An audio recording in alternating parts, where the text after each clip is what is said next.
সাকিব ভাই, আপনি আমার সাথে কালেকশন ভার্সেস করবেন? তোমার সাথে কি কালেকশন ভার্সেস করবো? তোমার আইডি কি কিছু আছে? চন্দু, আপনি আমাকে এইভাবে অপমান করলেন? আরে না ভাই, অপমান না। দাঁড়াও, তোমার আমি একটা ড্রেস আপ দেখাই, ঠিক আছে? তুমি যদি ওটা দেখাইতে পারো তাইলে আমি তোমাকে 10,000 ডায়মন্ড দিব। জুনিয়র ট্রিপলার, তোমার তো অনেক সাহস বেড়ে গেছে ভাই। তুমি সব ইউটিউবারদেরকে কালেকশন ভার্সেস চ্যালেঞ্জ দিয়ে হারাই ফেলো, দেখে তুমি আমারও চ্যালেঞ্জ দাও।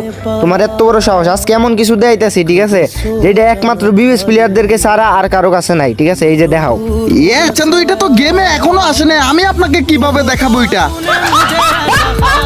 মিয়া, ইউএফবি সাকিবের সাথে আসছো কালেকশন ভার্সেস করতে না? এই যে চন্দু, দেখো এটাকে। কিরে ভাই, তোমার কাছে তো বিবেজ নাই। চন্দু, এখন আমাকে 10,000 ডায়মন্ড দাও। ওকে, আমি তোমাকে ডায়মন্ড দিতেছি। আর গাইস, তোমরা যারা যারা দেখতেছো 10,000 সাবস্ক্রাইবার, 10,000 লাইক করে দাও। खत्म।